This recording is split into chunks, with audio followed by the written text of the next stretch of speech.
ತಾತಂಗೂ ಈ ವ್ಯಕ್ತಿಗೂ ಯಾವುದಾದ್ರೂ ಹಳೆ ದ್ವೇಷ ಇದೆಯಾ?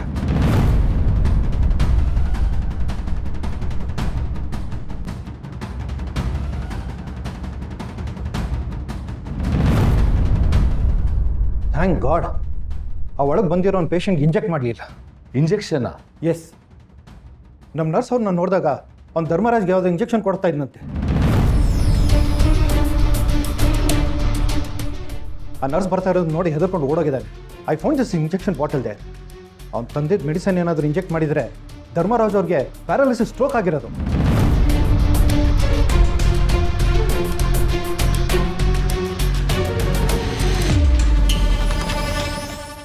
ಹಾರ್ಟ್ ಅಟ್ಯಾಕಿಂದ ಏನೋ ಹೊರಗೆ ಬಂದಿರೋರು ಜೀವನ ಪೂರ್ತಿ ವೀಲ್ ಚೇರಲ್ಲಿ ಓಡಾಡಬೇಕಾಗಿತ್ತು.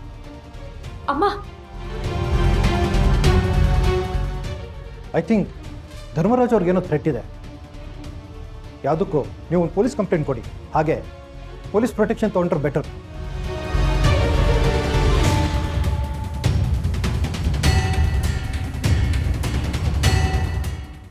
ಅತ್ತೆ, there is something you are hiding from. ಈ ಮನೇಲಿ ಬೇರೆ ಯಾರಿಗೂ ಗೊತ್ತಿಲ್ಲದೆ ಇರೋದು, ನಿಮಗೆ ಮತ್ತು ತಾತಂಗೆ ಮಾತ್ರ ಗೊತ್ತಿರೋದು ಏನೋ ಇದೆ. ಏನಾದರೂ ಇದ್ದರೆ ಪ್ಲೀಸ್ ಹೇಳಿ ಅತ್ತೆ, ಅದಕ್ಕೊಂದು ಸೊಲ್ಯೂಷನ್ ಹುಡುಕ್ಬೋದು.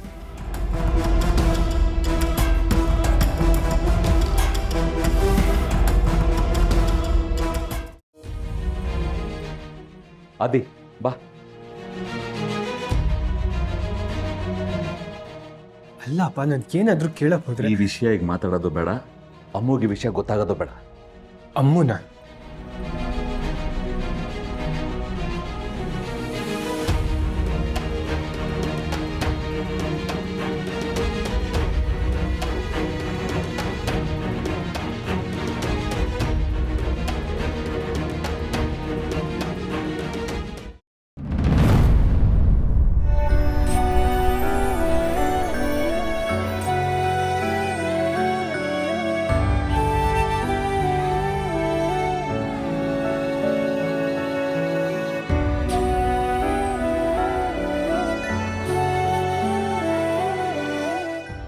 ಏನಾಯ್ತು ಲಕ್ಷ್ಮಿ?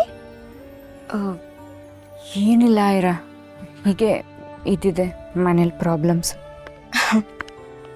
ಮನೆ ಅಂದರೆ ಪ್ರಾಬ್ಲಮ್ಸೇ ಅಲ್ವಾ?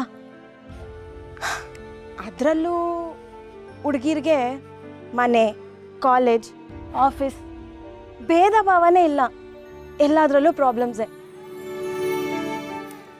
ಬಾಡಿ ತುಂಬ ನೋವು ಅಂತ ಒಬ್ನು ಡಾಕ್ಟರ್ ಹತ್ರ ಹೋಗಿದ್ನಂತೆ.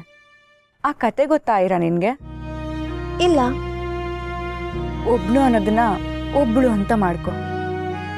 ಒಬ್ಳು ಮೈಯಲ್ಲಿ ಎಲ್ಲೇ ಮುಟ್ಟಿದ್ರೂ ನೋವು ಅಂತಿದ್ಲಂತೆ. ಡಾಕ್ಟರ್ ಹತ್ರ ಹೋಗಿದ್ಲಂತೆ. ಅಲ್ಲಿ ಡಾಕ್ಟರ್ ಮುಟ್ಟಿದಾಗ ಅವಳಿಗೆ ನೋವು ಆಗ್ತಿರ್ಲಿಲ್ವಂತೆ. ತಾನು ಮುಟ್ಕೊಂಡಾಗ ಮಾತ್ರ ನೋವು ಆಗ್ತಿತ್ತಂತೆ. ಯಾಕೆ ಅಂತ ಗೊತ್ತಾ? ಯಾಕೆ? ಯಾಕೆ ಅಂದರೆ ನೋವಿದ್ದಿದ್ದು ಅವಳ ಬೆರಳಲ್ಲೇ ಅಂತೆ. ಆಫೀಸು, ಕಾಲೇಜು, ಮನೆ ಎಲ್ಲ ಕಡೆ ಸಮಸ್ಯೆ ಇದೆಯಾ ಅನ್ನೋದಾದರೆ ನಿಜವಾಗ್ಲೂ ಸಮಸ್ಯೆ ಅಲ್ಲಿದೆಯೋ ಅಥವಾ ನಮ್ಮಲ್ಲಿದೆಯೋ? ನೈಸ್ ಥಾಟ್, ಸಿಕ್ಕಾಪಟ್ಟೆ ಡೀಪ್. ಆ್ಯಕ್ಚುಲಿ ನೀನು ನೋಡೋಕ್ಕಿಂತ ತುಂಬ ಸ್ಟ್ರಾಂಗ್ ಇದೆಯಾ ಲಕ್ಷ್ಮಿ. ನಾನು ಇನ್ನಷ್ಟು ಸ್ಟ್ರಾಂಗ್ ಇಲ್ಲ. I am just venting out all my emotions with the smoke. ಈ ಸಿಗರೇಟ್ ಒಂದು ಎಸ್ಕೇಪ್ ಅಷ್ಟೇ ಲಕ್ಷ್ಮಿ. ಎಲ್ರಿಗೂ ನಾನು ಸಿಗರೇಟ್ ಸೇದೋದು ನೋಡಿ ತುಂಬ ಸ್ಟ್ರಾಂಗ್ ಅನ್ನಿಸ್ತೀನಿ. ಆದರೆ ನನ್ನಷ್ಟು ವೀಕ್ ಯಾರೂ ಇಲ್ಲ. ಪ್ರೆಷರ್ ಕುಕ್ಕರ್ ಥರ ಹೋಗೇ ಬಿಡ್ತಾ ಇರ್ತೀನಿ. ಏನಾಯಿತು? ಮನೇಲಿ ಯಾರೂ ಇಲ್ವಾ? ಸಾರಿ, ಕೇಳಬೇಕೋ ಕೇಳಬಾರ್ದೋ ಗೊತ್ತಿಲ್ಲ. ಅದರಲ್ಲೇನಿದೆ, ಕೇಳು. ಐ ಮೀನ್, ನಾನೇ ಹೇಳ್ತೀನಿ. I was married right after my PU. ನಾನು 18 ಇರೋವಾಗಲೇ ನಾನು ಓದಿಸೋದು ನಿಲ್ಲಿಸಿ ಮದುವೆ ಮಾಡಿದ್ರು ನನ್ನ ಅಮ್ಮನ ತಮ್ಮನಿಗೆ. ಅವರು ನನಗಿಂತ ದೊಡ್ಡವರು ಅಂದರೆ 4-5 ವರ್ಷ ಅಲ್ಲ, ಎಷ್ಟಿರ್ಬೋದಂತ ನೀನು ಗೆಸ್ ಮಾಡು. ಒಂದು 8-9 ವರ್ಷ. ಆಗ ನನಗೆ 18. ನನ್ನ ಮದುವೆ ಆಗೋ ಹುಡುಗ 36 ವರ್ಷ. ಡಬಲ್ ಮೈ ಏಜ್. ಇಮಿಡಿಯೇಟಾಗಿ ನಾನು ಪ್ರೆಗ್ನೆಂಟ್. ಆದರೆ ದಿನ ನನಗವನು ಹೊಡಿತಿದ್ದ.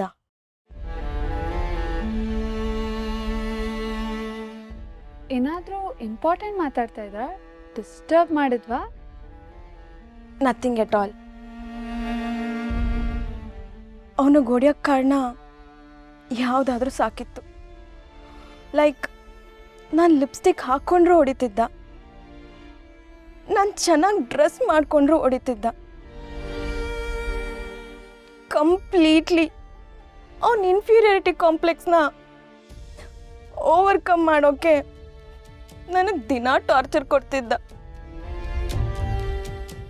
ಹಾಗೆ ಒಂದಿನ ನಾನು ಹೊಟ್ಟೆಗೆ ರೈಟ್ ಇಯರ್ ಒದ್ದ.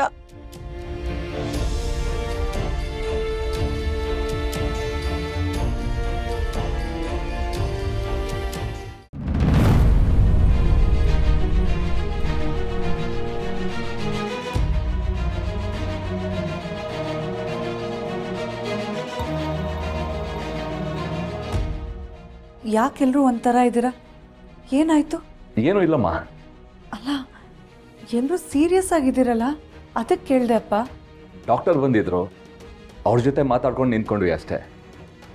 ಇವತ್ತು ನಾನು ಇಲ್ಲೇ ಇರ್ತೀನಿ, ನೀವೆಲ್ಲ ಮನೆಗೆ ಹೋಗಿ. ಅಪ್ಪ ಅವರೆಲ್ಲ ಹೋಗಲಿ, ನಾನು ನಿಮ್ಮ ಜೊತೆನೇ ಇರ್ತೀನಿ. ಬೇಡ, ನಾನು ಪೊಲೀಸ್ ಸೆಕ್ಯೂರಿಟಿ ತೊಗೊಳ್ತೀನಿ. ನೀವು ಹೋಗಿ, ಎಲ್ಲರನ್ನೂ ಕರ್ಕೊಂಡೋಗು. ದೇವಕಿ, ನೀನು ಹೋಗು. ಪೊಲೀಸ್ ಸೆಕ್ಯೂರಿಟಿನಾ? ಯಾಕೆ?